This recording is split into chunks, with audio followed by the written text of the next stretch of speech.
dire, la lumière ne s'allume pas, mais elle est là. Elle s'est allumée. Bonjour à toutes et à tous. Bienvenue, les amis, sur LSD pour ce 4e épisode de la saison 4 des déblayages. On approche tout doucement du 100e épisode. Ça va arriver. On va essayer de vous réserver un truc extraordinaire. Je sais pas, peut-être qu'il y aura... Je sais pas, tu allais dire une connerie, donc je vais pas la dire. Voilà, bienvenue pour cet épisode. On a beaucoup de monde sur le plateau, je suis très heureux de vous présenter. On va faire le tour. On va commencer par les deux frangins qu'on a mis aux deux extrémités. Christian et François-Jean, qui sont tout simplement coach et vice-président de Chartreuse-Néron au rugby. Comment ça va, les gars? Ça va, très bien, ça va pas mal. Bon, on vous a séparés parce que voilà, il paraît que ça se chamaille un peu, non? Dans l'équipe de Montmélian. Voilà, on a mis un avec Montmélian, un avec Voiron. Ça pourra... Donc on va se battre. Ça va être pas mal. On pourrait faire une petite mêlée. Non, la dernière fois que j'ai fait une mêlée sur le plateau, on a cassé une télé. On va éviter de le refaire. Les amis, on va parler avec vous de votre match de ce week-end avec Saint-Égrève. Et puis aussi de votre saison, du changement de présidence qu'il y a eu à Saint-Égrève, de la nouvelle dynamique aussi qui vient dans ce club, puisque c'est un club qui travaille toujours très fort avec les jeunes et puis qui a un beau projet. On va parler de tout ça avec vous. On évoquera évidemment le gros match du week-end, c'était l'affiche entre Voiron et Montmélian. On va faire honneur aux Montmélianais qui viennent d'un petit peu plus loin avec Monsieur Chambron. Comment ça va? Ça va bien et toi, Hugo? T'as la forme? C'est toujours. Deuxième ou troisième fois déjà pour toi, hein? Ouais, déjà, habitué. Ouais, c'est un habitué qui est là. Merci d'être là. Célestin, comment ça va? Ça va super. La forme? Ouais. Ouais, toi aussi. Bon, forcément, vous, ça va un petit peu mieux que les gars en face, mais qui me font quand même le plaisir d'être là. Anthony, Nieto, comment ça va? Bah écoute, ça va très bien, ça aurait pu aller mieux avec la victoire, mais bon, Ouais. on est là et il n'y a pas de souci. Ils sont là, vous êtes allé au bout du coup. Au bout.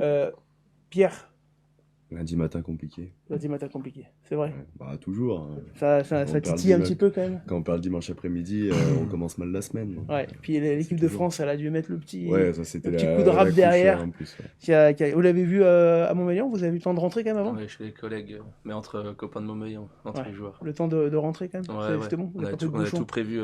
Ouais, pile poil. Les beer up. Le tout but, c'est ça. vite parti quand même. Ouais, Faut pas louper le match. Ouais, ouais. Bon, vous avez l'habitude sur LSD. On va d'abord évoquer tout le rugby. Et tout le rugby, ça commence par la Régionale 3. Et on commence par la Régionale 3, poule 6. Allez, petit coup d'œil de la R3, poule 6, avec des victoires uniquement à l'extérieur. C'est assez cocasse. Les Côtes d'Arrée, notamment, qui s'imposent à l'extérieur. Vous le voyez dans ce classement de la Régionale 3, poule 6, le 15 surénois également du côté de Villeneuve de Marque qui s'impose 31 à 19. Régional, à quoi j'avais une photo je crois de la victoire de Côte d'Arrée. Voilà, la photo de la victoire de Côte d'Arrêt et à l'extérieur, c'est bien. On va leur faire honneur bien sûr. Régional 3 poule 7 maintenant, Régional 3 poule 7 avec une poule un peu plus locale en tout cas vers chez nous. Royan Sport qui s'impose 33 à 5 du côté de Valloire et le carton pour Silan. Les hommes de Gilero s'imposent 69 à 12 à l'extérieur. Également la petite photo de la victoire qui va bien pour les Silanais dans cette R2, cette victoire qui va leur faire le plus grand bien. Est-ce que j'ai les marqueurs d'essai de ce match? Oui, je les ai. Alors, ils sont tout petits. Alors, il y en a un paquet. Humel x3, Noiro par 2 fois. Olivier, Mikou par 2 fois, mais 2 différents, et Héros. Voilà, comme ça au moins je suis allé au bout. On enchaîne, s'il vous plaît, le classement, tiens, on le remonte quand même, de cette Régionale 3 poule 7 avec la Régionale 3 poule 9 par la suite. Et là aussi, que des victoires... je me suis mélangé perso. Une grosse victoire du CAM. Alors, le CAM, c'est une équipe qui, chaque année, quasiment arrive à aller faire les finales des Alpes, notamment le CAM qui s'impose à Briançon, 40 à 8. Brézin, dans un derby très, très, très dense. Brézin s'impose contre la Fraternelle de Moiran. C'était un match très, très, très compliqué. Fontaine s'impose contre l'Albin, comme on vous le dit, l'Albin qui a recréé une équipe cette année, qui repart 2-0, bravo à eux déjà de tenter de revenir, c'est beau pour le rugby. 32 à 9 pour Fontaine contre l'Albin. Tiens, ça me donne l'occasion de parler d'effectif à Saint-Égrève. C'est combien l'effectif senior? Effectif senior, 70 joueurs. 70 joueurs en R2. Ouais. Ah, c'est pas mal quand même. Bah c'est même bien. Ah ouais, c'est même plus que bien. Du côté de Montmélian, Pareil, je pense. Ouais. Dans c'est ce vrai niveau-là. Ouais, Vous ouais. avez réduit un peu le Bon, nombre de joueurs, non 70-80, je pense, mais je pense si tu es. 70-80, d'accord, Ouais, je pense dans pas ces mal. eaux-là. Et à Waron, tu Bon, sais on n'est pas loin aussi. Ouais, Ouais. 65, On est 70. peut-être un petit peu moins, mais pas moins de 60. Alors, quand on avait préparé l'émission qu'on a lancée ce week-end, là, le Morning Ruck, on a eu des coachs de clubs amateurs, notamment de petits clubs, qui nous ont dit qu'ils ont eu un effet Coupe du Monde qu'ils n'avaient pas prévu. C'est l'arrivée de seniors qui n'avaient jamais joué au rugby. Et a priori, dans les petits clubs, tu as plein de gars qui avaient arrêté il y a quelques années, qui reprennent le rugby. Est-ce que vous avez eu ça à Saint-Élève? Il y en a une paire, mais pas tant que ça. Pas tant que ça chez vous. Ouais, non. À Voiron, c'est quoi tu Bon, veux non, On a eu quelque- on pense que c'est entre nous, mais non, nous on n'a pas trop ce phénomène-là. Bon, on a peut-être une ou Après, deux personnes, dans mais les clubs Non, mais fédéraux, c'est Ouais, plus nous, dur. nous, on a Hugo, eu c'est ça, comme- nous. c'est- Nous, on a eu ça. C'est compliqué d'aller dans un club de Fédéral 2. Ouais, c'est plus compliqué. Tout de il y a une suite, plus- ça. il Après, il y a quand même c'est des le courageux de moment, temps en temps. hein. Ouais, Ouais, Ouais, c'est on- compliqué de... On en a un justement, il a fait une de- double licence avec Morin par exemple, je pense. Ah ouais, et- Qui vient du football américain. C'est vrai? Ouais. Et c'est marrant, ça change un peu pour lui, non? Ah, ouais, Difficile. je pense que peut-être un peu difficile d'accrocher, mais Ouais, par contre, on a eu l'effet en école de rugby. Toi, l'école de rugby, Ouais. Oui, malgré la oui, Coupe oui. du Monde décalée sur Oui, oui, oui. la période Il y a septembre, Vraiment, il y a vraiment eu l'effet. Et il y a, c'est il y a encore c'est quoi, aujourd'hui. c'est combien de nouveaux licenciés par rapport à habituellement au senior? Je pense qu'on a une entre 30 et 40 gamins de plus à l'école de rugby cette année. Ah, quand même. Et on tourne aux alentours de 120, 130. Donc toi, tu l'as eu. l'effet Oui, Coupe oui, du Monde à oui, au Saint-Élève. club, à l'école de rugby, on l'a eu. Et chez les seniors, pas trop, vous, Pas de tant. votre côté. Bon, alors nous, c'est vrai qu'on avait eu ce cas-là, donc bah, c'est intéressant. On verra si on a d'autres exemples. Allez, on enchaîne, on était à la Régionale 3, poule 9, je crois on peut passer à la poule 10 pour terminer cette régionale avec Belay qui s'impose à l'extérieur, Faverges à la maison contre Saint-Julien en Genevois et Corbelin contre Courtenay 26-11, voilà, Belay qui est leader de cette régionale 3, poule 10. On grimpe à un niveau qui va vous intéresser, messieurs les Saint-Égrévois, puisque nous allons en régionale 2, s'il vous plaît. On va commencer par la poule 3. La poule 3 de la régionale 2 avec Annemasse qui s'est imposée contre Jarry. C'est pas le score qui m'a fait tousser, excusez-moi. C'est le match du week-end. 35-0, 52-10 pour Eugène Albertville face au Touvet Pontcharra, dont on a la photo de la victoire. Elle est là. Très très grosse victoire à la maison. On va revenir au tableau des résultats, s'il vous plaît. Régional 2, poule 3, avec Chartreuse, dont on avait eu le coach dimanche matin dans le Morning Rock, qui nous avait dit, voilà, allez chercher cette première victoire de la saison contre Thônes, Aravis 22-9, et Laravoir qui s'impose contre le CS Grésivaudan, Beldon 17-10. Le classement, s'il vous plaît, de cette régionale 2, poule 3, Annemasse est premier devant Laravoir, le Touvet, Pontcharra et Échirol ferment la marche. Attention, Échirol qui avait pourtant fait une bonne saison la saison passée et qui va devoir lutter dans une poule très relevée, cette poule 3. L'autre poule, messieurs, et là celle-ci, elle vous concerne directement, il y a pas mal de choses à dire, avec Sucieux qui s'impose 25-16, les hommes de Christophe Grange et Yannick Lucas, contre la Cévennes, dont Yann Arnaud, mon ami président du CS Vienne, jouait titulaire à l'ouverture quand même. 25-16 pour Sucieux, qui s'impose à la maison. La Côte Saint-André, la victoire, je crois qu'on a des photos. Est-ce qu'on a des photos de la Côte? Oui. Victoire contre Varassieux, 16-11. Les photos de la Côte, elles arrivent, elles sont là. La Côte Saint-André qui s'impose avec 2 essais de Perrénon et Farnou contre un essai de Marin. Voilà pour la Côte Saint-André, club formateur, dont on a déjà eu la chance d'avoir sur le plateau ses représentants. Dans le gros derby, on avait eu Christophe Venditti dimanche pour nous parler de ce match accroché à Cullin, le derby Cullin-La Verpillière. C'est Cullin qui s'en sort d'un tout petit point, 28-27. La Verpillière qui a inauguré d'ailleurs une nouvelle tribune dans son stade, la tribune Gilles Cassagne, qui avait signé sa première licence à La Verpillière, voilà pour la petite info. Et Saint-Donat qui s'incline de 2 petits points à la maison contre Pont-de-Cherruy. On va venir maintenant à ce match qui nous intéresse. Alors avant de parler de ce match, messieurs, je voudrais un petit peu parler de vos parcours. Alors du tien, François, même si on en avait déjà parlé il y a 2 ans. Alors quand j'ai dit à mes amis que je te recevais, ils n'ont pas compris. Quand j'ai dit que je recevais Titus, ils ont compris. Alors c'est vrai que c'est particulier parce que ils te connaissent plus par ton surnom que par ton nom de famille, les joueurs de rugby. Oui, parce qu'en fait, on m'appelle comme ça depuis l'âge de 3 ans, donc Ah oui, d'accord. ça m'a suivi jusqu'à ce jour. Donc, Tout le monde t'appelle comme ça? Ouais, quasiment tout le monde. Ouais. Même ton frère, tu l'appelles comme ça aussi? Oui. Ah oui, donc c'est vraiment... Oui, j'avais 6 ans. Donc, Ah oui, donc c'est à resté... 6 ans, j'ai Ouais, commencé non, à la ouais. petite fille. Ça vient de quoi, ça? Oh, notre grand-père. Une histoire familiale de grand-père. C'est notre grand-père. Voilà. C'est votre grand-père qui avait donné ça. Donc voilà, tu l'as traîné en héritage. Oui, là. en héritage, c'est pas un mauvais héritage à Ouais. traîner. Hein, ça. Alors, Titus, du coup, ta carrière à toi, déjà ta première licence, toi de joueur, tu t'en Ouais, rappelles? ça s'intègre. Saint-Égrève. Première licence de joueur Saint-Égrève, Saint-Égrève, quelle année? On va À peu pas près. parler d'âge. On va pas parler d'âge, du coup. Ah, non, mais non. Non, mais j'ai 61 ans, donc j'avais 7 ans, donc tu vois. Tu fais Ah oui, donc quelques- ça fait quelques années. Ça fait quelques années, ouais. Non, jusqu'à 20 ans. Après, je suis parti un peu à Cessin, Ouais. jusqu'à la première senior, tu vois. Et puis après, j'étais entraîneur-joueur au Fontanil, ensuite le GUC. Le Duc. Après, j'ai entraîné 2 ans au Fontaine, en Fédéral 3.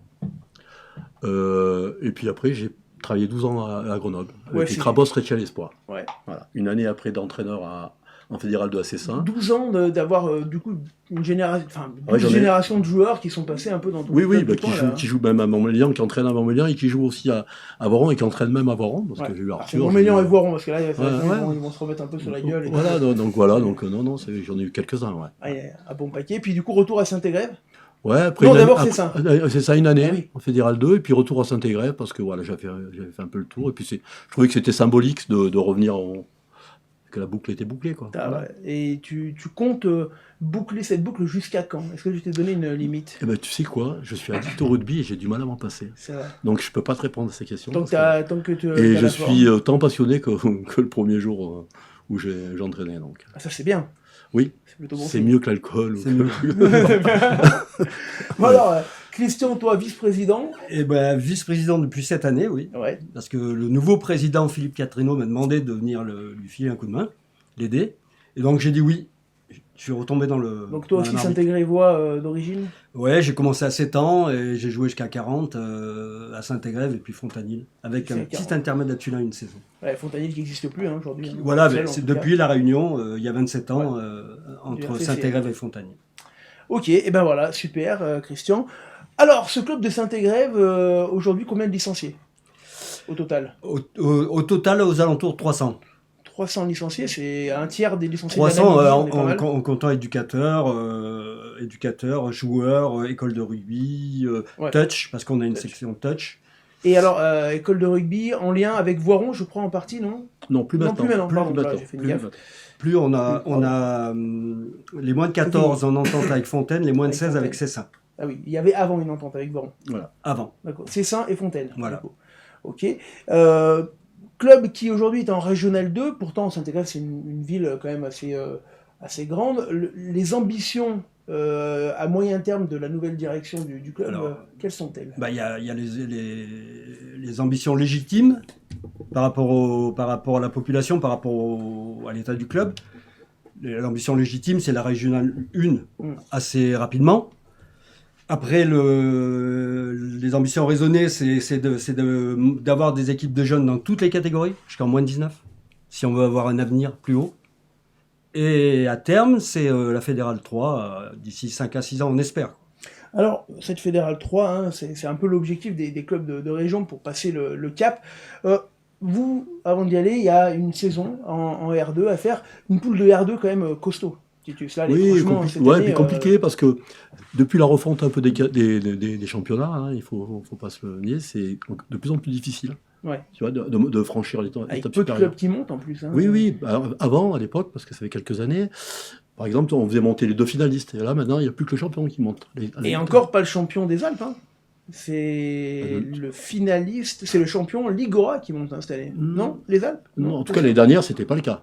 Métier avait été champion Des Alpes. des Alpes et ils sont Ah, c'est la R1, pardon. Ouais. C'est de la R1 en fait. Oui, c'est la 3, R1, où ils ont ouais, réduit le nom. C'est R1 de- fait 3. Il faut être champion Ligora pour Ouais. monter de R1 à fait 3. Voilà. Effectivement, c'est le champion des finales des Alpes. Donc, dont tu on vois, sait pas encore si elles c'est auront lieu compliqué à parce qu'il y a Grenoble. plein de clubs qui veulent gagner, plein de clubs qui veulent Ouais. monter. Voilà, donc c'est vrai.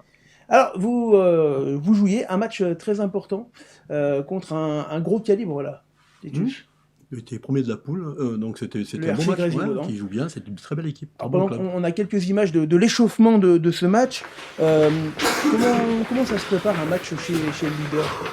Ça part comme d'autres, comme tous les autres matchs, hein, avec avec une capacité et une volonté de faire le mieux possible, parce que bon, on est joué contre une belle équipe, hein, encore une fois. Et Là, combien de monde vous avez à l'entraînement par exemple, une semaine de match chez le leader?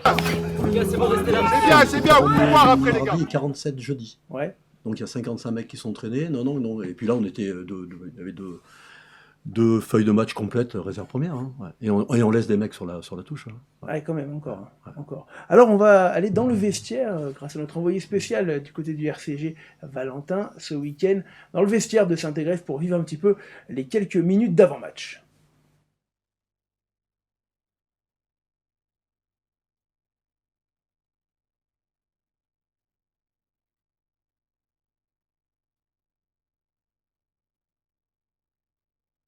C'est pas grave. Reviens, hein, s'il n'y a pas de son. Ah, il n'y a pas de son. On me dit qu'il n'y a pas de son dans le discours. Eh ben, c'est pas grave. On va essayer de le recaler pour après, ce discours d'avant-match. C'est pas grave. On va voir ensemble la première mi-temps de cette rencontre. Tu vas pouvoir nous parler, Titus, un petit peu de ce que tu as vu. On peut envoyer les images de la première mi-temps, s'il vous plaît, en régie. Elle arrive. Je vais revoir les images avec toi. Ah, bah voilà, tu peux les voir. Sur ce stade synthétique, hein, c'est ça? Ouais, le c'est RCG. ça. Ouais. Ça change beaucoup, ça? Super agréable. C'est comme partout. Hein, ça accélère le jeu. Hein, donc c'est très agréable. Et puis voilà, ça met du mouvement, quoi. Ouais, alors Et de la vitesse. vous allez marquer par Gomez et Gaude, c'est voilà. ça, ouais, Gomez et je crois Gomez et deux Gaude. essais de suite, hein. Ouais. Gros Ouais, début ouais. de match. Ouais, bon début de match, ouais. Ouais, comment ça faisait partie un petit peu de vos forces, ça, cette Ouais, c'était de mettre du ces jeu, du entames. mouvement, et puis ça fait partie aussi de leur qualité à eux. Mais on a deux équipes qui se ressemblent, qui se respectent et qui se ressemblent beaucoup. Même les clubs se ressemblent, je trouve, dans Ça, ouais, c'est dans vous la l'aviez dit philosophie. souvent, je crois, dans l'après-match et également dans l'avant-match, il y a deux équipes qui se ressemblent, mais c'est-à-dire, c'est quoi la typologie de jeu de Saint-Égrève aujourd'hui? Bah, c'est basé un peu sur le mouvement, sur la capacité à envoyer les ballons pas à Calais, mais voilà, on fait pas d'état toute l'après-midi. Donc, Le but, parce qu'on n'a pas les joueurs pour ça, donc on essaye de mettre un peu de mouvement. Voilà. C'est vrai que Christian, quand on a travaillé rapidement sur les images, on a vu une équipe extrêmement jeune, en tout cas les visages, on dirait une équipe de juniors dernière année, j'exagère un petit peu le propos, mais pas loin. Non, mais c'est vrai qu'on a une équipe très jeune et en devenir, et c'est pour ça d'ailleurs qu'on s'investit, parce qu'on sait que ces jeunes-là, ils méritent qu'on s'investisse et qu'ils progressent et qu'on arrive à monter ce qu'on veut monter. Mais on a aussi 2-3 anciens qui tiennent un les peu soutiennent. qui tiennent un peu le truc. C'est qui le plus ancien de l'équipe? Bah, il y a un talonneur qui avait 40 ans, j'ai un 8 qui est rentré qui avait 40 ans. Donc Donne leur nom, hein, quand même. bah, Bon, c'est Bibi, Bitante, et c'est Flo Ami qui a voilà. Et puis non, c'est dans l'équilibre, c'est toujours important d'équilibrer un peu les âges dans une équipe, tu vois. Ouais. Et un peu les profils aussi. Et non, il y a 3-4 anciens qui tiennent un peu le. Philippe God aussi, voilà, que j'avais oublié, qui a marqué. qui a 35 ans, donc tu vois, 35-36 ans. Donc, C'est ouais, vieux, bon. 35 ans. Et voilà, il y a un grand écart entre les uns et les autres. Alors du coup, vous arrivez à cette mi-temps devant, c'est ça, Titus? Ouais, Ouais, quelques points. points, ouais. c'est ça. Ouais. C'est quoi le discours dans le vestiaire On rentre au vestiaire, on a Ah un ouais, niveau, du non, coup, c'est non. quoi le discours Non, c'est à la pause? de rester sérieux. Il y avait beaucoup de vent, donc on allait jouer contre le vent, de porter un peu plus les ballons, mais malgré tout d'aller investir dans leur camp, parce qu'on prenait pas mal de pénalités. On a fait preuve de beaucoup d'indiscipline. Ouais. Donc il valait mieux jouer Garder dans un leur petit camp. peu le... Mais pour aller dans leur camp, il fallait porter les ballons, parce qu'il y avait vraiment beaucoup de vent. Alors on va voir, s'il vous plaît, les amis, les images de la seconde mi-temps. Le fait d'être devant à la pause chez le leader, est-ce que ça crée un peu un stress en se disant attention, on est dedans Non, ça ne crée pas de stress. Ouais. Mais pour toi, mais non, pour les joueurs peut-être. Ouais, non, mais après, c'est plutôt du stress positif, si on peut le dire. Il vaut mieux être devant, quoi qu'il en soit, pour tout le monde, à la mi-temps que derrière. Et ça ne crée pas de stress. C'est plutôt d'être derrière qui crée un peu de stress. Ah, deuxième mi-temps serré encore, hein, serré avec le RCG qui revient, qui est pas loin, qui vous talonne jusqu'au bout. Hein. Ouais, jusqu'au bout. On aurait pu perdre dans la dernière minute. Hein. Puis il n'y aurait pas eu à crier au loup. Hein. Non, c'est une belle équipe qui joue bien. Et par contre, ils ont eu un peu leur buteur qui a failli. Ouais. Ça nous a fait du bien, ça. Ouais. Ah oui, il y a quelques coups de pied qui ont été... Et puis, nous, on a fait preuve de réalisme parce que je pense qu'on prend pas mal toutes les occasions qui nous sont données, donc c'est bien. Il y en a un de vous deux qui a été formé, c'est toi? J'ai Pierre fait un an, j'ai joué un an au RC. Donc t'en reconnais quelques-uns là? Quelques-uns, oui. Il y a eu beaucoup de changements peut-être depuis, non? Mais il y a, je crois, si je dis pas de bêtises, il doit y en avoir 4 ou 5 avec qui j'ai joué en dernière année junior, qui maintenant jouent en équipe. C'était des bons joueurs, hein. C'était des bons joueurs, je pense, qui auraient pu jouer en R1, Fédéral 3 facilement. Ouais. C'est toi ton club de formation, Pierre? C'est Villarbonneau. C'est Villarbonneau, Bien ouais. sûr, dans Meldon, ouais. Il y a c'est qu'il y a un paquet de clubs là-bas aussi dans Ouais, toutes il y ces a beaucoup de contrées. joueurs qui sortent, ouais. Ouais. Alors finalement, Christian, vous arrivez à gagner ce match 29-23 chez le leader. Alors, sans dire que c'était inespéré, c'était une petite surprise, ou alors pas du tout, c'était prévu. On peut pas prévoir les victoires, on fait pas on va pas faire les fanfarons comme ça, mais on joue pas les matchs pour les perdre. Voilà. Ouais. Donc C'était espéré. Voilà. c'est espéré, ça faisait partie du jeu. Donc ça veut dire qu'aujourd'hui, avec cette victoire, vous affichez très clairement les ambitions, Christian, qui est de dire au moins vous jouez ce haut de tableau et la qualification. C'est exactement ça, c'est que gagner chez le leader à ce moment de la saison, même si c'est le début de saison, ça nous met dans le haut du tableau et ça nous laisse espérer de viser la qualification et la montée. C'est ce qui a été demandé aux joueurs pour la saison. Oui, tout à fait. Et notre équipe 2 est invaincue, est en tête de la poule aussi, donc tous les voyants sont au vert. Christian, un petit mot sur ton staff peut-être de l'équipe. Oui, on a bien sûr. quelques images. Ouais, il faut leur rendre hommage parce qu'ils font un super boulot. Alors moi je suis entraîneur, mais on est 5-6 entraîneurs. Parce que c'est vrai qu'on en a vu pas mal sur les images tout à l'heure. Parce qu'on est nombreux, donc comme ça permet aussi de les prendre bien en charge à l'entraînement. Alors c'est qui ton staff? Tu peux le C'est citer. Patrick Moretti, c'est Vincent Lefebvre, c'est Cyril Gobot et Sylvain Durieux. Et on a fait rentrer dans le staff Nicolas Leblanc, que tu connais, l'arbitre. Qui était arbitre. Ouais. Qui est encore arbitre d'ailleurs. Qui est encore arbitre, mais il va en faire beaucoup moins. Et, il va rebasculer côté club alors. Voilà, ouais. C'est cool. Il nous amène pas mal une expertise en termes d'arbitrage, et puis il s'occupe un peu des connexions entre les uns et les autres. On le salue, Nicolas, qui était venu sur ce plateau. C'est super bien. Ouais, super exactement. On a quelques réactions quand même d'après-match, notamment de Sylvain D'Amato, le coach du RCG. On l'écoute. Tous les mots qu'on avait écrits dans le vestiaire sur lesquels je me suis appuyé pour faire discours d'avant-match, le mot le plus important, celui qui était en premier, c'était défi. Et on était venu là, défier cette équipe, qui est une superbe équipe, qui était première et qui nous ressemble un peu. Et ça s'est super bien passé parce qu'individuellement et collectivement, vous avez fait ce qu'il fallait. Alors avec des imprécisions, certes, mais putain, quel cœur vous avez mis. C'est bon, pour être d'accord avec ce qu'on a. C'est très positif, donc au niveau comptable, on doit être deuxième, on va passer deuxième après cette défaite. Nous, on va essayer de se qualifier pour les phases finales, comme l'année dernière. En tout cas, l'objectif, il n'est pas moindre. Et je pense qu'on peut nourrir des ambitions. Ouais. C'est une poule très compliquée, les deux poules sont compliquées. Il y a des équipes qui ne lâchent rien, ça va jouer vraiment au couteau de partout. Et on a conscience de ça. Donc pour ça, perdre un match, même si la saison est longue, c'est toujours des points... Voilà, toujours des points importants. Nous expliquer Sylvain D'Amato, qui était là, c'était toi, au début, effectivement, Titus, évidemment. Le classement de cette R2, on va le regarder ensemble, s'il vous plaît. Est-ce qu'on peut le mettre en régie? Il arrive, voilà, le temps qu'on le mette en place, avec Culin, qui du coup, avec cette belle victoire contre la Verpe, passe premier devant la Côte-Saint-André. Saint-Égrève, vous remontez à la 3e place, juste devant le RCG, et Soucieux, derrière, 5e. On le voit, il y a des belles équipes quand même dans cette poule. Ça va être dense jusqu'au bout. Le fonctionnement, c'est quoi? C'est les 2 premiers qui se qualifient? Non, c'est les 4 premiers. C'est les 4, et puis on croise avec l'autre poule d'à côté, donc celle dont tu as parlé. C'est encore 1-4, tu vois, 2-3, ouais. Et je crois que les 2 premiers reçoivent. Voilà. Les 2 premiers reçoivent, c'est ça. Bon, écoute, on va espérer et on va vous suivre toute la saison, on reviendra vous voir. Je vais me permettre de revenir également vous poser quelques questions selon la suite, mais on va évoquer le reste des championnats, s'il vous plaît, avec la régionale 1 poule 3, j'arrive plus à parler. Et là, on a une défaite très, très, très surprenante, la 4e en 4 matchs pour les Uzelot. Hop, je m'étais décalé.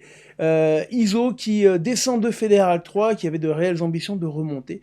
Et le duo Jean-Jacques Boss-Liès Chamny, pour l'instant, n'arrive pas à trouver la réussite. 4 défaites en 4 matchs. Et Thonon qui va gagner 17-8. Annecy, le vieux, recevait le RCV MT. On avait eu son coach juste avant, dimanche, dans le Morning Rock, qui nous a un petit peu évoqué les besoins de regagner à domicile. Et Annecy le vieux qui marquera par Foex, Sylvestre, Bobello, Drevon, Bionnet et Herman. 43-12 donc pour 43-12 voilà pour le RC Annecy. Le vieux qui cartonne. Lamotte s'incline du côté de Volnavé-Visil avec Benjamin Besson, ancien coach de Voiron il y a quelques saisons, passé également par Renage, mais qui était un ancien de Volnavé, qui est revenu à la maison. Le Maule s'impose du côté de Mété, 42-34, très grosse victoire à l'extérieur. Ça, c'est des clubs pas bien loin de chez vous, ça La Motte. Ouais. La Motte, avec Selim qui entraînait les espoirs l'année dernière. Donc. Qui a repris la Motte, qui est manager là-bas, donc on lui souhaite toute la réussite pour monter en Fédéral 3. Et la surprise, ou pas d'ailleurs, puisque du coup le début de championnat est très très très bon pour Lamur, qui s'impose 47-15, nos amis du plateau, contre le rassemblement GUC SMH de Philippe Meunier et Bibi Ferruit. Le classement, Volnavé-Visil premier devant Anne-Sylvieux, Lamur, le Maule, Lamotte sont derrière. Attention, en fin de tableau, ISO et le RCVMT pour l'instant dans le rouge, même si on le voit, il y a environ 5 clubs qui se tiennent en 5-6 points pour cette fin de classement de régional, je veux pas y arriver, de R1 poule 3, voilà. La poule 4 maintenant, on enchaîne avec Rodia Club, belle victoire à l'extérieur du côté de Hérieux. Tullin, première défaite de l'année pour Fred Joval à la maison contre le RC Emeux, défaite 15-10. La Voulte qui s'impose, qui se reprend face à Rhône 15, 17-11. Et l'Ovalie qui va prendre un bon match nul, 20 partout à l'extérieur. Le classement de cette R1 poule 4 avec Rodia devant Emeux, Tullin juste derrière, Hérieux et la Voulte, 5e. La Voulte qui avait terminé premier de la saison régulière de Montbassin-Crussol la saison dernière. On grimpe au niveau fédéral, et la fédérale 3, poule 4, avec Faucigny-Mont-Blanc qui va s'imposer à l'extérieur 33-17. Belleville qui s'impose 33-9 à la maison, comme le Pays de Gex, et Bellegarde contre Viria, malgré pas mal d'essais. Le classement, s'il vous plaît. Il est là, il arrive, avec pour l'instant Bellegarde là qui prend une belle deuxième place de ce championnat devant Pays de Gex. On passe à la Fédérale 3, poule 5, et là on a beaucoup d'images à vous montrer, mais il y a eu beaucoup de choses à dire. Déjà la très très belle victoire à la maison de l'Asmida, 38-0 contre Givors. Ampuis s'impose contre Tarare, 26-16. Est-ce que j'ai des images? Non, j'ai pas des images de la victoire d'Ampuis. Aix-les-Bains qui va prendre un match nul du côté du CUC, le Clermont Université Club, 16 partout. Et c'est Beaurepaire, là je crois qu'on a l'essai de la victoire de Beaurepaire qui fait un très très très bon début de championnat. Voilà, et c'est Bessé qui va marquer l'essai de la victoire Beaurepaire-oise contre Rhône Sportif, 16-3. Et Saint-Savin, est-ce que j'ai les images? Oui, je dois avoir les images de Saint-Savin, Saint-Jean-de-Bournay. Et là aussi, il y a eu énormément de choses à dire, et une grosse victoire de Saint-Savin à la maison. Alors il y a eu beaucoup de rouges dans le match, 4 rouges, de grosses bagarres, et c'est Humbert, Miège et Crouzet qui ont marqué pour Saint-Savin, qui a retrouvé de belles valeurs devant, et Gerin qui marqua l'essai de Saint-Jean-de-Bournay. Le classement, s'il vous plaît, qui est là, avec Beaurepaire, leader de ce championnat après 4 journées, 15 points, devant Aix-les-Bains, Saint-Jean-de-Bournay, le CUC et l'Asmida. Voilà, en fond de tableau, pour l'instant, c'est Tarare et Rhône Sportif, et l'autre poule de Fédéral 3, avec Pont-de-Clé qui continue son championnat délicat. Et il faut savoir qu'ils ont quand même mené 14-0 dans ce match, avant malheureusement physiquement de craquer. Voilà. Donc je vais pas leur faire l'affront de citer les essais de Châteauneuf. 71-21, et on s'accroche comme on peut, mais vous le verrez, au classement, ils ont pris 4 points de pénalité pour le forfait général, maintenant officiel, de l'équipe B. Tournon, qui descend de Fédéral 2, s'impose assez facilement à la maison, 34-6. Montélimar, et là on a des images, s'il vous plaît, envoyées par les Romanais, qu'on remercie. Montélimar qui descend également de Fédéral 2, qui va s'imposer, qui continue son très très bon début de championnat pour Montélimar. Est-ce que j'ai les nombres? Je ne sais pas, tant pis. Non, regarde, c'est pas grave, je voulais le marqueur d'essai, je l'ai pas. Le Teil qui s'impose contre Cessin, 26-20 pour l'instant. On a des images notamment du doublé d'un ancien Voironnais. Voilà, Thomas Amoré, qui on dirait le maillot de Grenoble de 93 en face. Il est là, Thomas Amoré. Hop, la course de 80 mètres. Et si je peux me permettre, il a laissé tout le monde de glace sur l'action. Il allait marquer entre les poteaux. Doublé pour notre ami Thomas Amoré. Malgré tout, Cessin s'incline 26-20 du côté du Teil. La très belle surprise, et là on a quelques photos, c'est la victoire de Renage à l'extérieur du côté de Bassin-de-Crussol. Renage qui était un petit peu en dents de scie depuis le début de championnat, avec notamment une défaite à la maison contre Romans, et qui va chez un bel adversaire à Bassin-de-Crussol prendre une très très belle victoire. Voilà, avec les photos de Nico Del Barrio pour LFD. Au classement, Montélimar et Tournon qui descendent tous les deux de Fédéral 2 et qui sont regroupés dans la même poule, sont premier et deuxième. Châteauneuf, troisième devant Romans.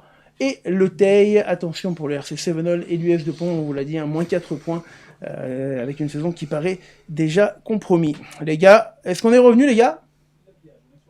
On est sur le secours, c'est pas grave. Alors on est sur le secours, ça va me permettre de faire le point avec nos invités un petit peu. On a parlé de ton début de l'école de rugby. Redonne-nous ton parcours en entier, Pierre. Alors moi j'ai commencé le rugby donc à Villarbonneau, à Grésivaudan-Beldon à l'âge de 10 ans jusqu'à mes 17 ans.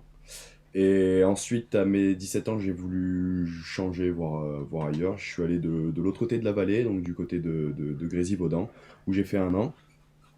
Et puis là, c'était ma dernière année junior, et la petite histoire, c'était que mon prof de sport, c'était Eric Ferruy, donc Bibi, et il m'a proposé de venir jouer au SOV en tant que talonneur en réserve, et puis voilà, l'histoire s'est faite comme ça. Voilà, donc là, ça fait quoi, ta deuxième année ? Non, pardon, au SOV. Au SOV, c'est ma 6e année. Sixième année au SOV. Tu as quel âge là ? 23 ans. 23 ans, donc t'es encore tout jeune. Un petit peu. Ouais. Tu joues au talon, oui. Lanceur du coup. Ouais. Voilà. Et du coup, ce Bibi était venu te chercher au départ pour l'équipe B, et puis t'as franchi les différents paliers. Exactement, ouais, c'est comme ça que ça s'est fait. T'as fait ton petit trou. Ouais, on fait mon petit bout de chemin, et puis voilà, maintenant ça se passe bien. Donc tant mieux, j'ai du temps de jeu, je joue beaucoup. Bon. Avant de te poser la question à toi, Anthony, un petit message pour ma régie. J'ai pas de retour dans l'oreillette, je sais pas si vous me parlez. En tout cas, moi, ça marche pas. C'est pas grave, on va faire sans. Anthony, toi, ta première licence ? Écoute, moi, ma première licence, c'était à l'ALE Échirolles, donc en moins de 8, donc j'ai commencé assez tôt et assez jeune. Passé par Grenoble, en moins de 18.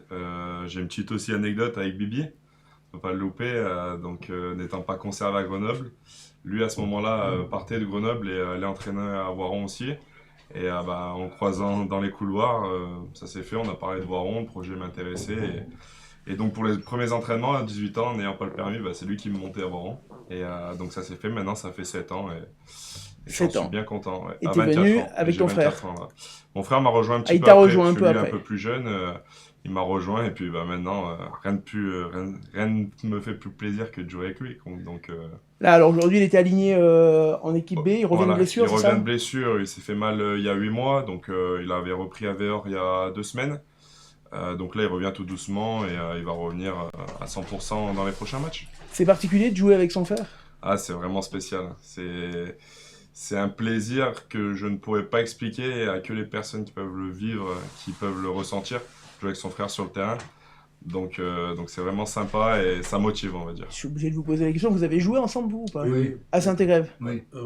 Ouais. Et avec le troisième frère aussi, le frère. Ouais. Avec les trois dans la même équipe. On a un troisième frère qui arrive à Voiron aussi. Il arrive à Voiron. Il est en moins de 19 là, il est tout jeune, mais il donc va le grandir. But c'est de pouvoir jouer tous les trois. Il va monter. Ouais. Ça, c'est le stress pour les parents quand même. Après, Ouais, c'est ça. de Les 3 Nieto sur le terrain, c'est pas mal. de tripler le stress. Non, donc toi, tu peux pas jouer avec ta sœur malheureusement, Non, mais c'est pas possible. on peut en parler d'ailleurs de ta sœur parce que elle joue aux Amazones hein, Ouais. et elle est surtout en équipe de France de rugby. Quand tu étais venu sur le plateau, on en avait déjà parlé. C'est forcément une fierté, déjà pour tous les gens du coin, puis pour toi doublement. Aujourd'hui, elle est partie. En tournée, alors c'est pas en tournée, c'est pour un tournoi. Ouais, c'est une tournée, ça vient de se faire. Ouais, c'est ça, un le nouveau Women tournoi, 15. Tri-Nation, je sais pas comment on peut l'appeler, il a un nom d'ailleurs ce tournoi. Ouais, je me souviens plus trop, mais c'est pour rencontrer plus souvent les équipes de l'hémisphère sud en fait, parce que sinon elles se rencontrent vraiment que sur les Coupes du Monde. Ouais. Donc du coup ils ont mis ça en place, donc elle est partie dimanche en Nouvelle-Zélande. On a, je crois, le tableau des oppositions de l'équipe de France, s'il vous plaît, en régie. Voilà, c'est ça. Nouvelle-Zélande, Australie et France-Canada pour terminer dans ce tournoi. Alors, elle n'est pas partie toute seule des Amazones, puisqu'elles sont 4 cette année, les filles 5. des 5. 5. Ah oui, c'est ta sœur plus 4, Ouais, tu as raison. bah, Voilà. plus. Elles sont là, voilà, elles sont là. On les a à l'écran. Et ça aussi, c'est une fierté anglo-locale. Les Amazones, évidemment, qui jouent en élite féminine. Et d'ailleurs, je peux vous annoncer que nous sommes en négo très avancé avec le FCG pour diffuser normalement les matchs à Grenoble en multicam des filles. Donc tu pourras suivre ta sœur sur les matchs à Grenoble. Quand on joue pas, souvent j'y suis. Voilà, je vais l'avoir. et- C'est vrai que quand elles jouent loin, parce qu'elles ont quand même des gros déplacements. Ouais. Oui, parce qu'il y a Toulouse, Rennes notamment. Ouais, Donc, Rennes, faut, oui. faut aller C'est sûr. de l'autre côté de Si la je peux France. juste préciser que quand même Manaé a été nommé quand même capitaine sur cette tournée d'équipe de France. Bien sûr. Donc voilà, et puis pour les autres filles, Léa Champon, ça va peut-être être sa première sélection. Donc on l'espère, normalement, si elle a du voyage, c'est qu'elle va matcher, j'espère. Puis elle a été formée à Saint-Marcelin, Ambre à Visil, et Emeline Gros au CAM à Saint-Jean-de-Maurienne. Donc ma sœur à Montmélian, et puis Manaé qui vient de Wallis et Futuna. Donc, Ouais, donc, et Gros voilà. qui commence à avoir de l'expérience maintenant. Ouais, en qui équipe de commence à France, avoir l'expérience, qui est revenu à quelques années. Grenoble après quelques années à Montpellier. Donc même Grenoble, ça commence vraiment à monter une jolie équipe. Donc c'est bien ce qu'ils font avec Et alors, du coup, un très bon entraîneur. toi, le fait que ta sœur évolue là-bas, tu as un attrait forcément un peu plus marqué que d'autres pour ce rugby féminin qui progresse vraiment d'année en année. Hein. Ah oui, ben bien sûr. De toute façon, du coup, on a pu voir l'évolution. De toute façon, c'est simple. Hein. Ma sœur, au début, il n'y avait rien, entre guillemets. Maintenant, elles sont télévisées. Maintenant, il y a des contrats. Donc, elle fait partie des joueuses qui ont des contrats avec la Fédération française de rugby.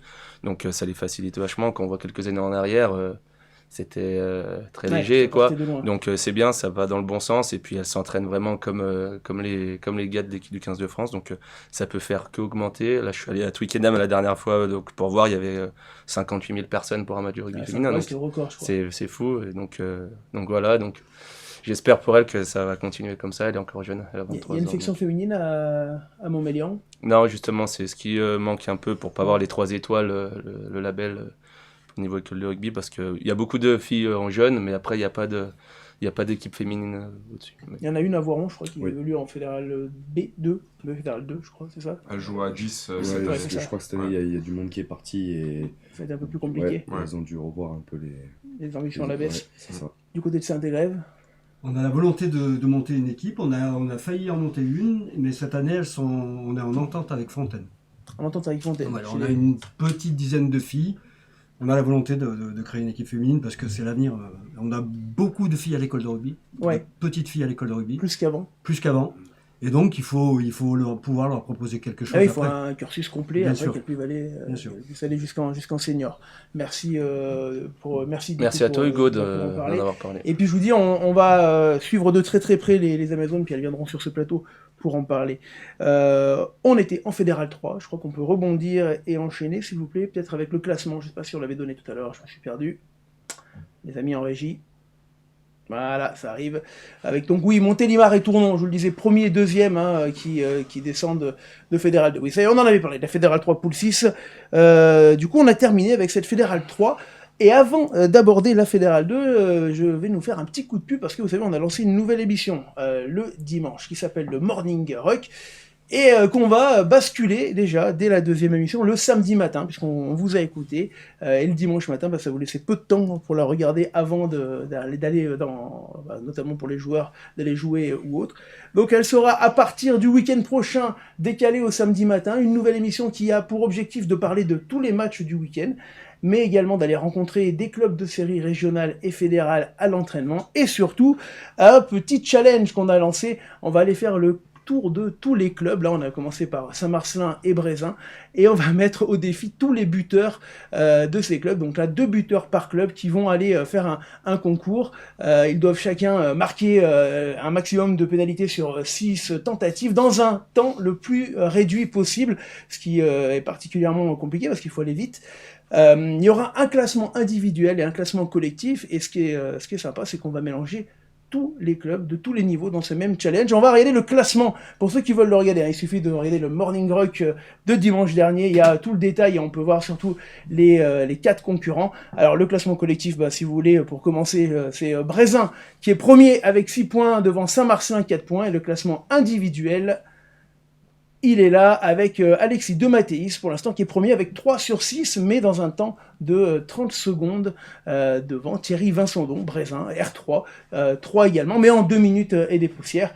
Voilà tout l'intérêt de ce challenge, le LSD Rocket Challenge. On va aller donc voir tous les clubs, et dès samedi, vous verrez 4 nouveaux concurrents pour passer à ça. Donc, je vous le redonne, une petite publicité. Tiens, on va regarder le micro-générique, c'est 10 secondes, c'est le Morning Rock.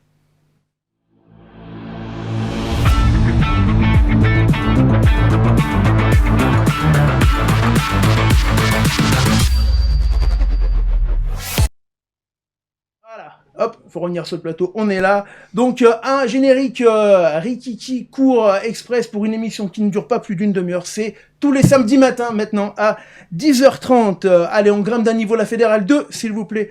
Et on commence par la Fédérale 2 poule 1 avec Chalon qui s'impose d'un petit point contre Mézieux dans un match où les 2 équipes se sont rendues coup pour coup. Mézieux où nous serons la semaine prochaine pour diffuser le match Mézieux-Le Puy. Le Puy qui monte de Fédérale 3 à Fédérale 2. Nantua, et là on a quelques essais sur le synthétique. Nantua qui a explosé son adversaire qui était pourtant deuxième de Grandol, 84-7. Alors, est-ce que j'ai les essais? Oui, je les ai, mais il y en a beaucoup.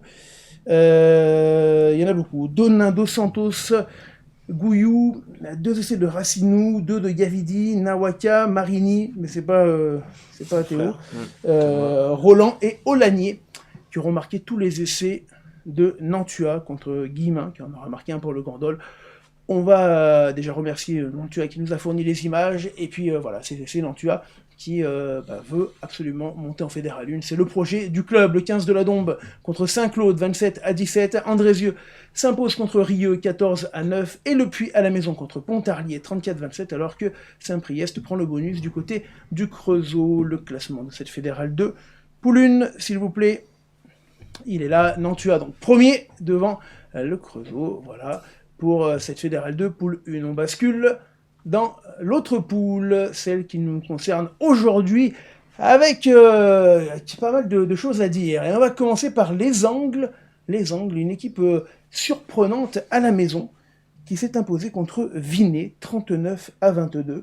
Les Angles qui auront marqué par Cherbetian, Niera, Dubord, Bonafou et Ouedraogo, contre un essai de Vinay de Gaillard. Alors, est-ce que vous avez joué les Angles? Non. Oui, c'est ça, premier match. Défaite également, je crois, là-bas. Perdu là-bas, ouais. 40-27, si je dis pas de bêtises. C'est ça. C'est costaud? Oui. C'est costaud, notamment leur pilier droit là, qui vient de Nîmes. Qui vient de Nîmes, ouais. Ouais, c'était pas mal en mêlée. C'est agressif, et après, bon, c'est jamais bien simple. C'est jamais agréable de se déplacer là-bas. Surtout là-bas, c'est toujours compliqué. Voilà. De votre côté... Non, on les reçoit au mois de novembre. C'est vous qui les recevez plus tard. Ouais. C'est ça. Ok. En tout cas, les Angles qui, déjà l'an dernier, avaient fait un bon début de championnat. Ils étaient promus, ils avaient cartonné au début, puis ça s'était un petit peu tassé. Qui là prend une grosse victoire contre Vinay, qui est pourtant un solide adversaire.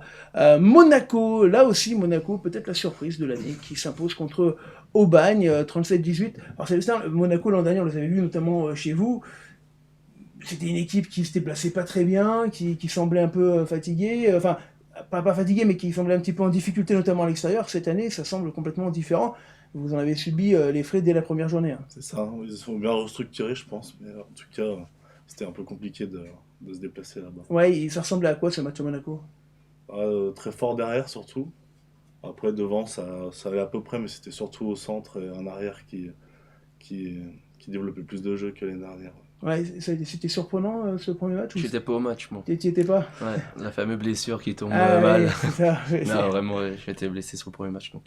Et donc, ouais, donc t'as pas pu suivre tes. Non, tes j'ai juste vu camarades. les vidéos, Ouais. les essais qu'on s'est pris, mais oui, on s'est fait un peu transpercer un peu derrière Ouais. sur un terrain synthétique. Après, je ne pourrais pas reprocher aux gars. Après beaucoup d'heures de bus, C'est en ça. une journée, on fait tout, on fait aller-retour. On est parti donc, le matin? C'est ouais, ça, voilà. Ouais, c'est vrai que 7 heures. ça fait des gros déplacements pour cette fédérale 2. Monaco, en tout cas, qui s'impose contre Aubagne, qui a toujours pas pu jouer à domicile, puisque le terrain avait été occupé par des gens du voyage. Il a été libéré cette semaine, mais il est dans un état qui est pas pour l'instant acceptable pour jouer, puisque la Bièvre ira à Aubagne, et je crois qu'ils vont à La Ciotat jouer la Bièvre pour le déplacement à Aubagne. Avignon, le Pontet recevait la Tour du Pin. Là, on a quelques images également.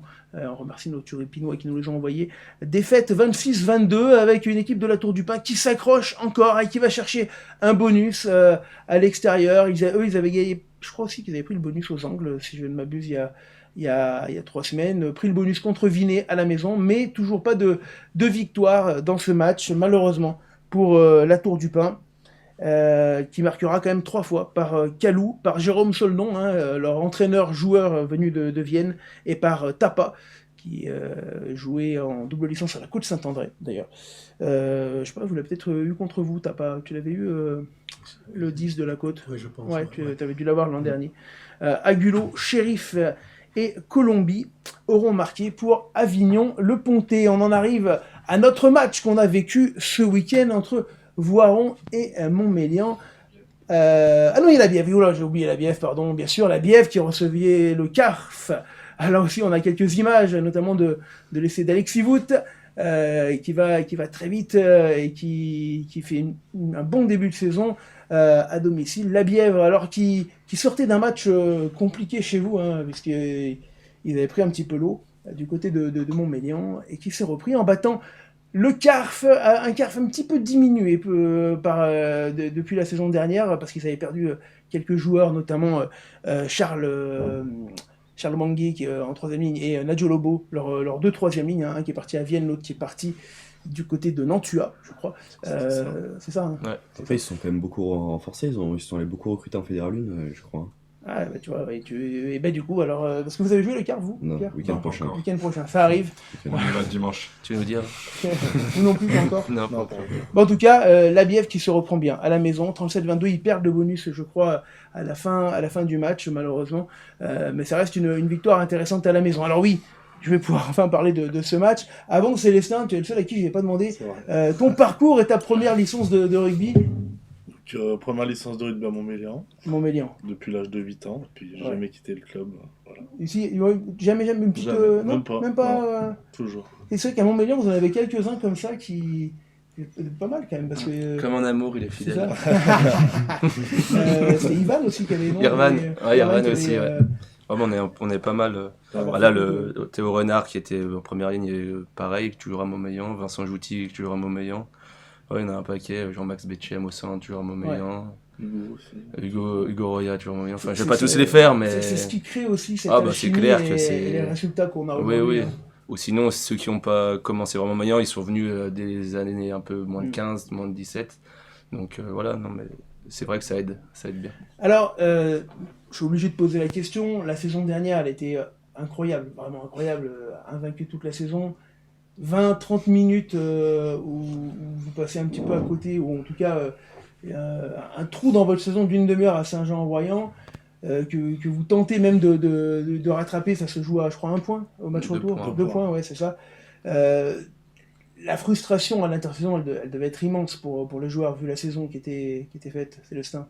Oui, c'est sûr, on se voyait déjà monter presque, mais c'est vrai qu'on était frustrés. Après, on est passé à côté, c'est sûr, 20 minutes dans une saison, ça fait mal quand même. Ouais, Aurélien, c'est un match que vous avez réussi à oublier ou... Ouais, enfin. Moi, je vais être. Elle a été quand même studieuse. Ouais. Oui. Ouais. Ouais. Vous avez pu, voilà, vous avez pu Bah, repartir ouais, à l'avantage, l'arrière. c'est que Ah, c'est vrai que on cette se première connaît. défaite à Monaco, elle a fait peut-être naître un petit doute. Bon, c'était le deuxième match Ouais. à Monaco, mais après on Premier savait déplacement. on savait qu'ils s'étaient renforcés tout Ouais. ça, et puis ça, au moins c'est fait, on a perdu ce match, maintenant on peut se concentrer plus tranquille, parce que peut-être qu'on a perdu un peu des plumes aussi, ben, quand on est arrivé 6, il nous restait 6, 5, 4 matchs, et ben, on perd pas, et puis là tu te dis, ben, maintenant il faut aller un peu jusqu'au bout, jusqu'au bout, bon après voilà. Du côté de Voiron, on en a parlé rapidement tout à l'heure, la saison dernière, est-ce qu'on peut le dire, elle était décevante Ouais, au final. elle a été compliquée. Bon, on paye, je pense, surtout notre mauvais début de saison où 4 défaites d'affilée, là, les 4 premiers matchs, on les perd. Ça nous. Déjà, on part avec. Enfin, on se ralentit soi-même. C'est qu'au niveau du classement, on prend directement un retard. Et je crois que même au bout de la 4e journée, on était dernier ou avant-dernier. On devait être avec Saint-Marcelin à la toute fin du classement. Après, l'avantage, c'est que ça permet de souder un groupe aussi. Et on est passé par le pire et on n'a plus que le meilleur aussi pour cette saison-là. Donc là, on a perdu ce week-end. On va en parler peut-être tout à l'heure. Ça arrête rien. Ça arrête rien notre dynamique. Aujourd'hui, on a un objectif. On est soudés. On est une équipe. Et par rapport à ça, il n'y a aucun arrêt de dynamique. Pour nous, c'est que du positif. Voilà, Montmélian, c'est quand même une belle équipe. Et aujourd'hui, on a montré qu'on était présent et qu'on sera bien plus présent toute cette année. Eh ben, on va se pencher sur ce match entre Voiron et Montmélian. On va revivre ensemble les éléments forts de la première mi-temps, s'il vous plaît, dans les conditions du direct. Merci.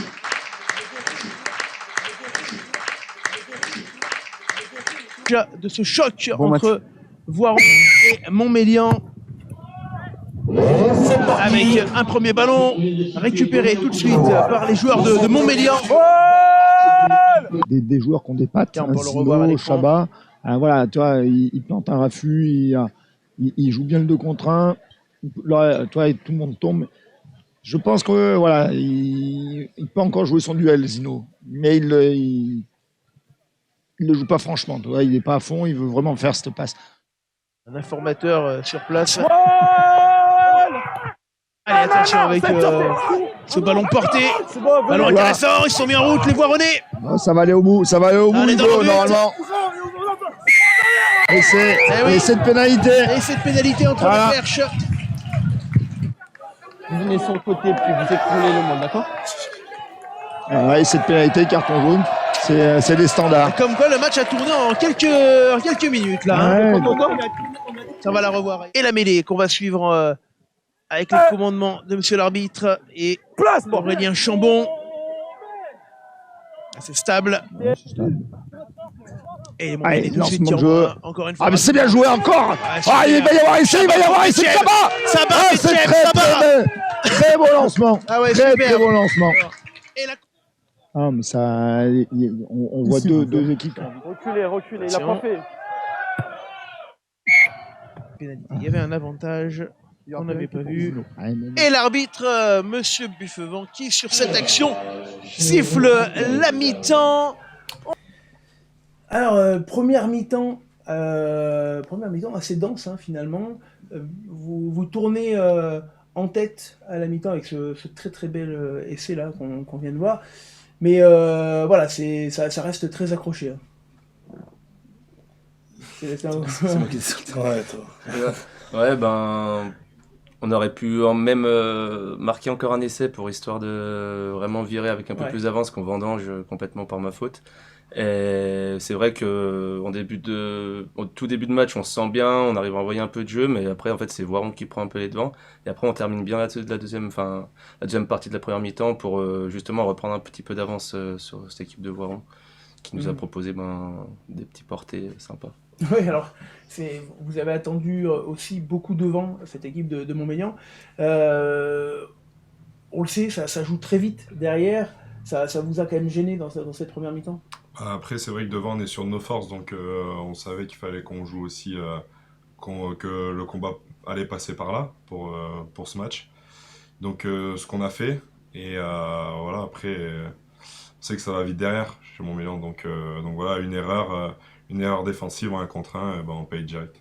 Donc, la stratégie, c'était de les faire déjouer devant. On savait qu'on était plus dense Mais après, bon, voilà, comme on voit là sur les C2 de Chabat, là, Chabat. juste avant la mi-temps, une erreur de plaquage au centre, une erreur défensive, ça se paye cash. Tu sais, un ballon perdu contre une équipe comme ça. Ouais, parce que la ligne de 3 quarts, c'est quasiment celle de l'an dernier. Oui, c'est ça. Ouais, c'est celle de l'an Juste dernier. Joris Fusier qui est malheureusement a voulu arrêter le rugby après de longues années un peu au niveau. Et sinon, ouais, après on récupère un peu des joueurs, mais sinon c'est la même que l'année Du dernière. coup, il y a une vraie fluidité. Ah oui, c'est clair que c'est plus simple avec des gars qui se connaissent depuis déjà 2 voire 3 ans pour certains, voire plus. Alors, on va voir la deuxième mi-temps où vous revenez plutôt pas mal dans ce début de deuxième mi-temps. Avec de Montmélian. Donc voilà, donc ça veut dire qu'il faut vraiment faire très très attention. C'est intéressant. C'est intéressant. Petit.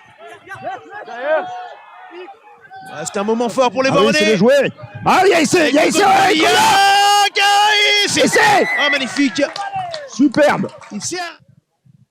Dardet qui a fait un match très très intéressant. Allez, Qui a toujours. c'est C'est bien, belle. ça part. Plutôt du milieu. Superbe. Il est précieux, Hugo Coléa. Grâce au tour, à la touche.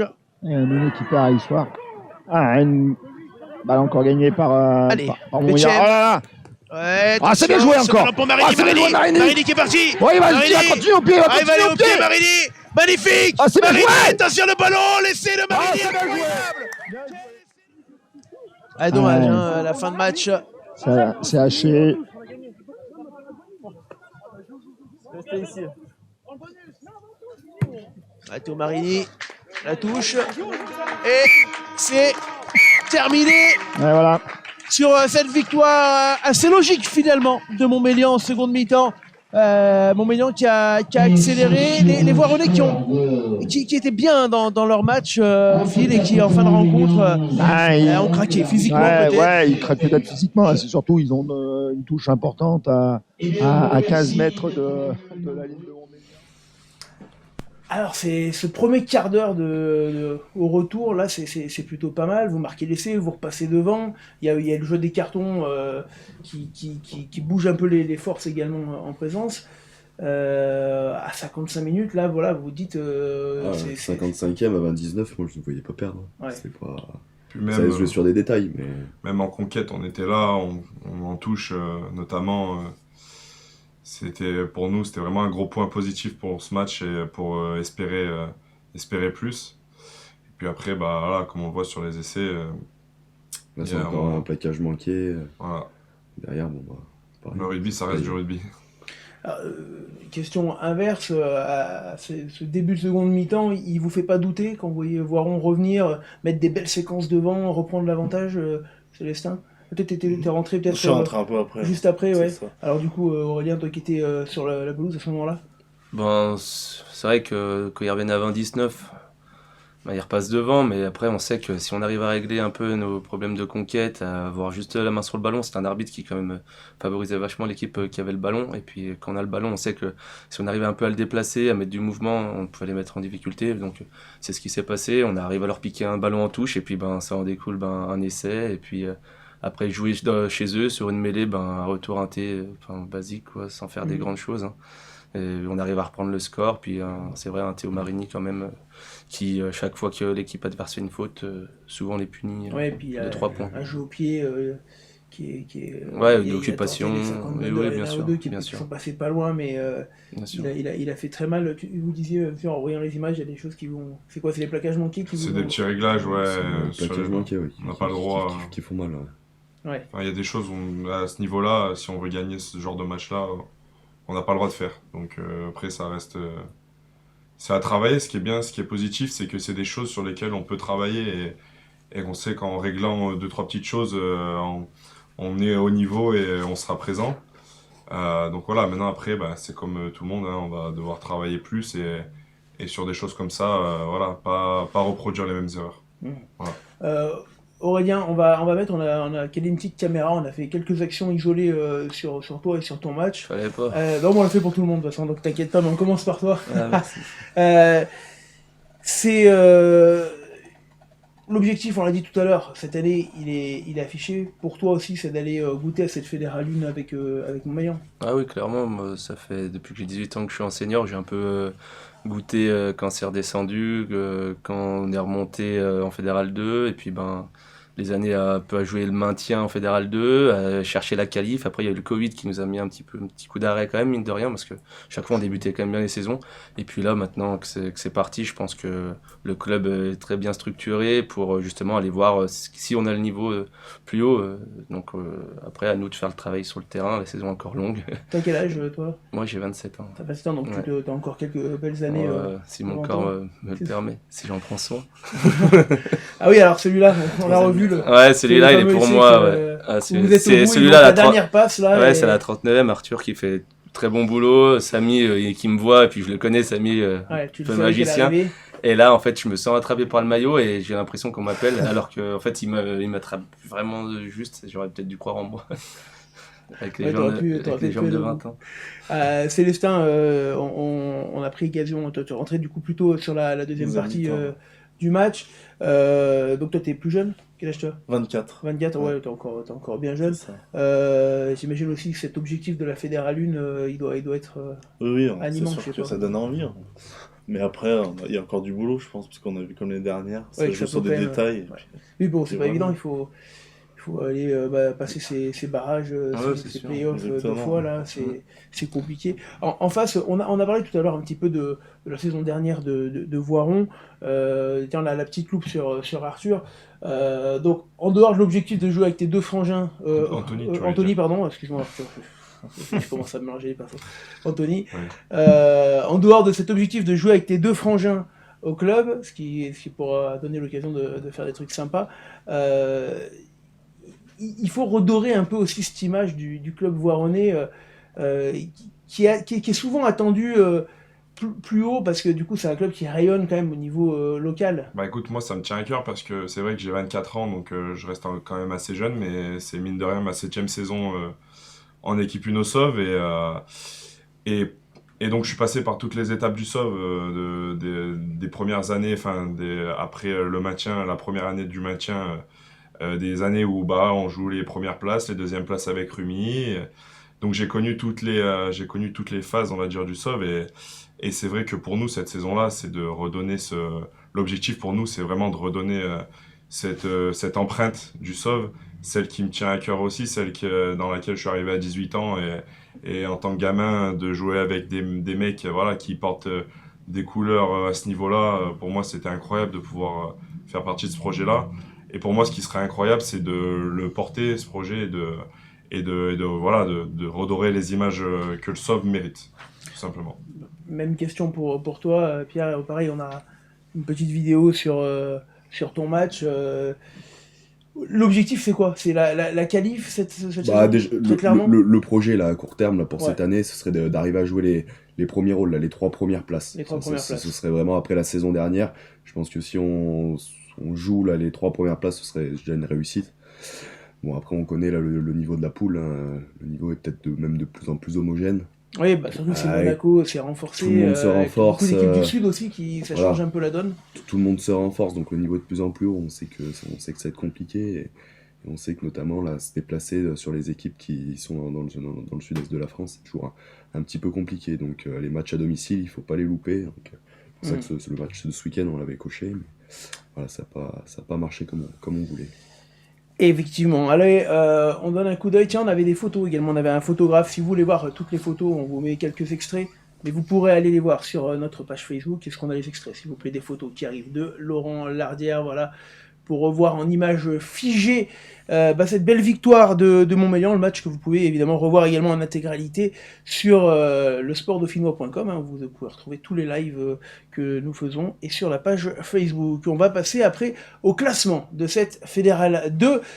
Les angles devant Monaco et Montmélian. Donc on l'a dit, hein, Monaco qui pour l'instant est le nouveau venu un peu surprise de ce début de saison. Les Angles qui fait le même début de saison que l'an dernier, mais bon, 19 points sur 4 rencontres, on est quand même sur un très très très bon début de saison pour les Angles. Derrière, la Bièvre, qui a son seul accro du côté de Montmélian, s'accroche à cette 4e place. Voiron et Vinet derrière.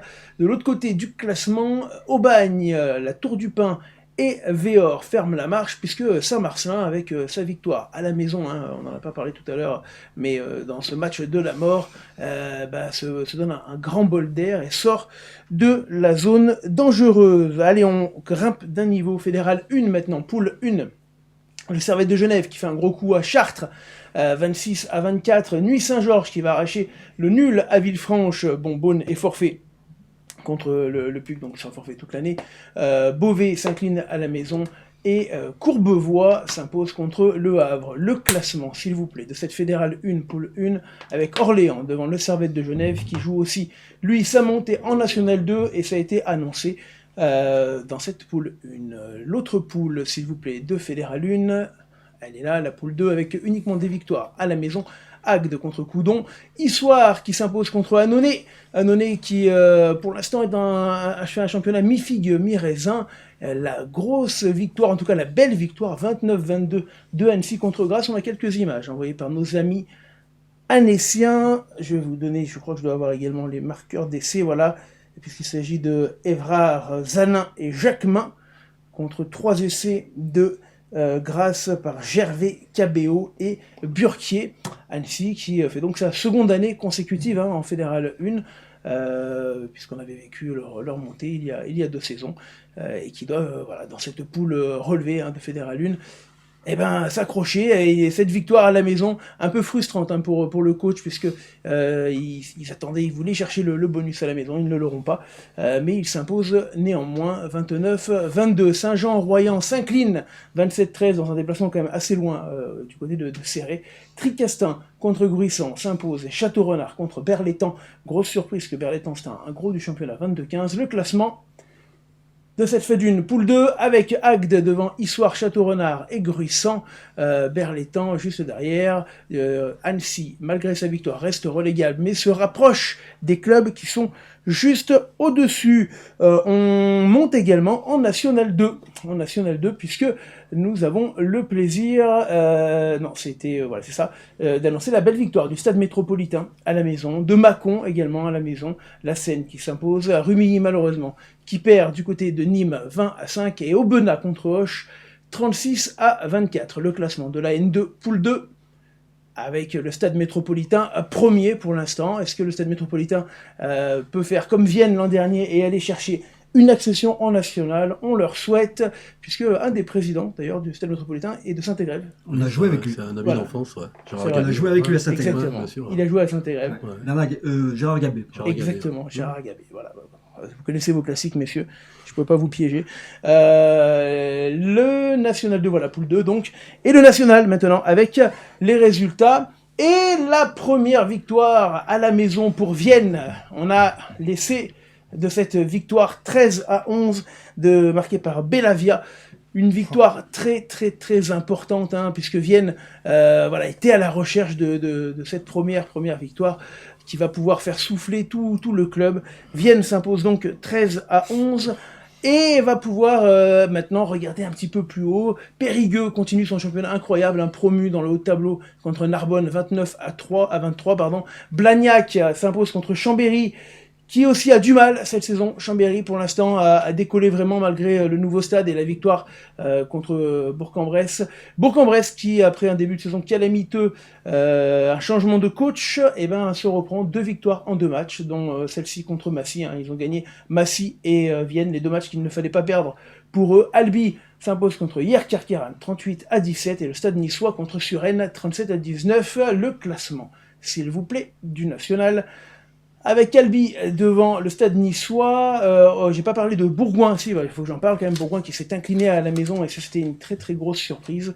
Bourgoin du coup qui marque un petit peu le pas dans ce championnat. Et le CS Vienne qui avec cette victoire au moins ouvre son compteur et maintenant va devoir s'accrocher pour aller chercher la 13e place et le barrage pour se maintenir en national. La Pro D2 également avec les résultats et Grenoble qui n'était pas loin de faire l'exploit à Brive, ça s'est joué dans le dernier quart d'heure, ils ont été au contact, les Grenoblois tout le long. Du côté du VRDR, on continue par contre ce très très beau championnat. Le VRDR qui s'impose à la maison. Vannes est premier de ce classement et vous voyez le VRDR 4e de cette Pro D2. Grenoble 12e, pour l'instant il y a toujours les points de pénalité, on attend de voir s'ils vont être rétablis ou pas. Affaire en cours. Voilà pour ce qu'on avait à dire de ce rugby. On va vous donner le programme du week-end, bien sûr. Il y aura 2 matchs du basket, déjà, sur LFD samedi, avec le derby isérois en Ligue 2 féminine. Mélan reçoit Voiron. Ça sera à vivre en direct, en intégralité sur LFD. Et dimanche, nous serons du côté de Mézieux pour le choc contre le Puy. Et je vous donne rendez-vous surtout samedi matin. Rendez-vous à ne pas manquer dans le Morning Rock, votre nouveau rendez-vous hebdomadaire. Merci beaucoup, messieurs, d'avoir fait le déplacement de Savoie pour les Montmélianais, de l'agglomération grenobloise pour nos Saint-Égrévois, et puis un peu de Grenoble, je crois, pour nos Voironnais. Je crois que toi, tu viens encore plus loin, Pierre. Ouais, T'as fait un peu de route. Bon match. Votre prochain match, c'est Saint-Raph dimanche. Saint-Raphaël. À Saint-Raph. Ouais, là-bas. Vous allez chercher un peu le soleil, vous. La Côte Saint-André à la maison. Ouais, gros match contre la Côte. Match de haut tableau. Un peu la revanche aussi de la finale réserve de l'an dernier. Oui, mais on se rappelle qu'on avait pris 30 chez eux en première en réserve, donc. Ouais, voilà, il y a quand même encore il y a un petit truc. Ouais.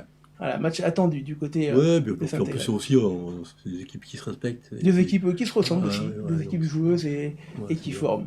Du côté de Montmélian, prochain match. On reçoit Saint-Marcelin. Saint-Marcelin à la maison, Saint-Marcelin fort de sa première victoire. Montmélian, on vous souhaite le meilleur, pourquoi pas d'aller titiller et d'aller tout trouver cette Fédérale 1. Merci beaucoup, messieurs. Nous, on se retrouve donc samedi pour le Morning Rock le matin. Le soir, c'est du basket et dimanche, Mézieux, puis lundi, forcément, déblayage. Ciao, ciao.